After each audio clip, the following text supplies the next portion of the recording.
આ હાલ સુરત વરસાદ આપણા ઘરનું વાતાવરણ છે. જોજો ત્યાં કોઈ વસ્તુ દેખાતી નથી.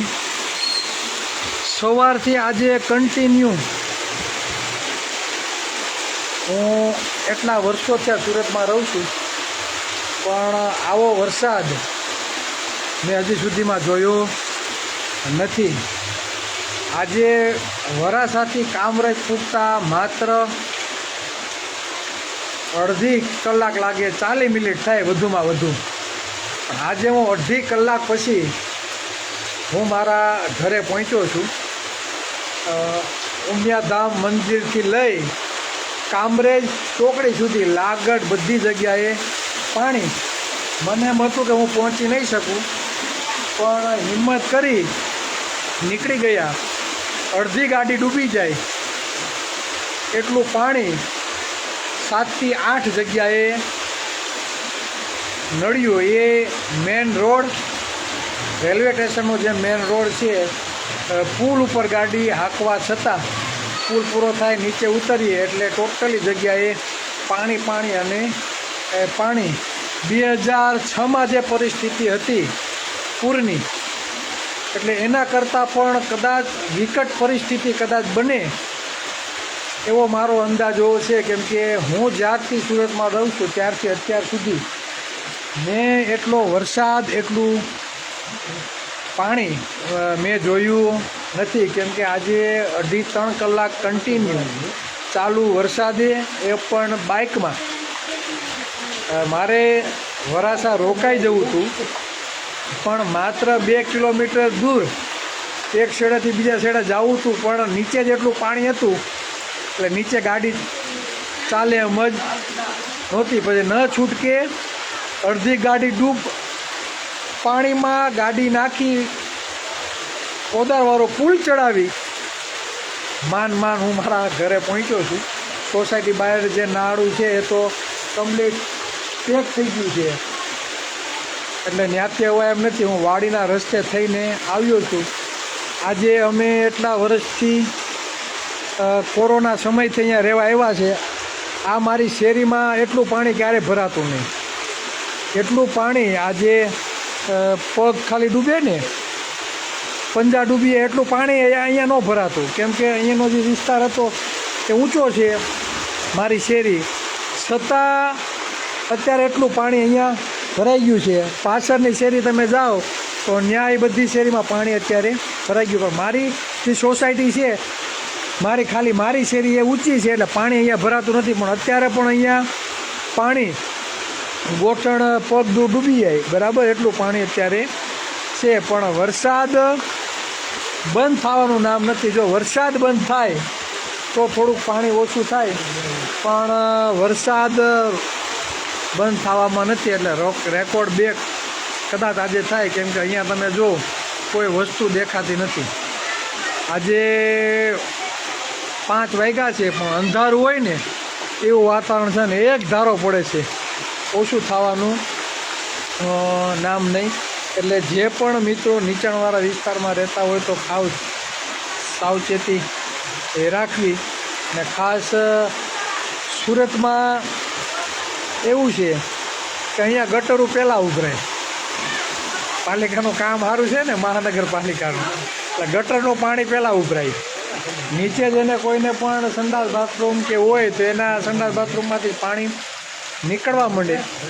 એટલે મેન રોડથી માંડી બધી જગ્યાએ અત્યારે સુરતમાં બધી જગ્યાએ પાણી ભરેલા છે. એટલે ખાસ જે પણ મિત્રો નીચાણવાળા વિસ્તારમાં રહેતા હોય, અને ખાસ કરીને પાણી જ્યાં લગી ઓછા ના થાય ત્યાં સુધી છોકરાઓને તો બાબુભાઈ મોકલતા જ નહીં બરાબર. શાકભાજી ન લેવાય તો કાંઈ નહીં, કઢી ખીચડી કાંઈ નહીં, 1-2 દી રોડવી લેજો. કેમ કે જે જગ્યાએ પાણી નથી આવતા એ વિસ્તારમાં પાણી છે. આજે માતાવાડી વિસ્તારમાં કમર ઉપરના પાણી છે. રંગોદ્યુતથી ઈશ્વરકૃપા બાજુ તમે જે રસ્તો છે મેન રોડ, ત્યાં ક્યારેય પાણી નથી આવતા. એ જગ્યાએ ગોઠણ સમા પાણી છે. એટલે આ વાસ્તવિકતા છે. અને જો મારી શેરીમાં કોઈથી પાણી નથી આવતું. આજે પહેલી વખત મેં પાણી જોયું છે.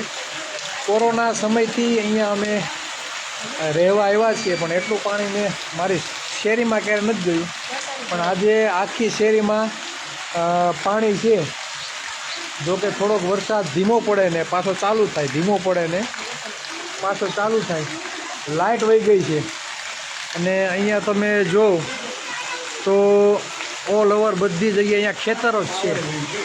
અહીંયા તમે જાઓ ગાર્ડનની પાછળની સાઈડ, અહીંયા બધી સોસાયટી પૂરી ફક્ત ખેતર અને ખેતર. એટલે આવું વાતાવરણ સુરતનું છે. પહેલાં અમારો ઘેડ વિસ્તાર માંગરોળ હોય, વેરાવળ હોય, કેશોદ હોય, સૌથી વધારે માળિયા હાટીના માંગરોળમાં વરસાદ પડ્યો છે. હવે અમને એવું લાગે કે હવે સુરતનો વારો આવ્યો હોય. અને હજી જોયું નથી કેટલા ઇંચ વરસાદ પડ્યો, પણ આજનો વરસાદ લગભગ રેકોર્ડ બ્રેક રહી છે એવું મારું માનવું છે. કેમ કે 2.5-3 કલાક મને પહોંચતા થઈ, પણ બધી જગ્યાએ પાણી. સરસાણા જકાત નાકા લઈ લ્યો, કાપોદરા લઈ લ્યો, ચીકુવાડી લઈ લ્યો, પછી વરાસાનો ઢાળ લઈ લ્યો, એ તો ઠીક. નવજીવન હોટલ પાસે પુલ પૂરો થાય ત્યાં પણ પાણી. આ બધી જગ્યાએ અડધી ગાડી ડૂબી જાય ને એટલું પાણી હતું. પણ ત્યાં હોમ કરીને કૂદી પડ્યા. મારા ભાઈ કેટલા સારા કે આપણી ગાડી બંધ ના પડી, બરાબર. પહેલાં બીજા ગેરમાં ગાડી ચાલુ રાખીને પહોંચી ગયા. ત્યાર પછી જે શ્યામધામ મંદિરવાળો રસ્તો છે, શ્યામધામ મંદિરથી વાલક પાટિયા લગીનો જે રસ્તો છે, ત્યાં વચ્ચે જે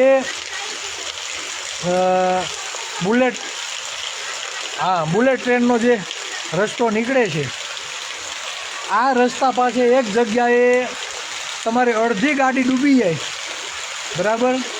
એવા સમજી લો ને, ઓછામાં ઓછા 50 મીટરના અંતરમાં એવો રસ્તો છે કે તમારી અડધી ગાડી ડૂબી જાય. એટલે ત્યાં ગાડીઓ નહોતી જતી અને બધા લોકો શ્યામધામ મંદિરથી આમ પાછળથી ફરીને વાલક પાટિયા જતા હતા. અને જો કે અમે તો મેન રસ્તે જ ગાડી કાઢી. અમે 5-6 જણ હતા. ગાડી બંધ પડે એટલે પૂરું, પણ ગાડી ચાલુ રાખી. ગાડી બંધ પડવા નહોતી દીધી, લેવર ખેંચે અને અમે એ રસ્તેથી નીકળ્યા. પછી લસકાણા પાણી. ત્યાર પછી ડાયમંડનગર જાઓ તો ડાયમંડનગરમાં પણ પાણી, પાસોદરા પાટિયા પાણી, અને છેક કામરેજ ચોકડી લગી બધી જગ્યાએ પાણી. ત્યાર પછી દાદા ભગવાનથી છે નનસાળ રોડ લગી 5 જગ્યાએ પાણી, જ્યાં ગાડી તમારે અડધી ડૂબી છે, બરાબર. પણ એટલું તાણ નહોતું, પાણી સ્થિર હતું. તાણ નહીં એટલે નીકળવામાં આસાની રહે અને નીકળી જાય. મારી સોસાયટીમાં જે પુલિયો આવે છે નનસાળ ગામની, ત્યાં તો ગાડી 4 વ્હીલ કોઈ વસ્તુ હાલે એમ નથી. એ તો રસ્તો પેક જ.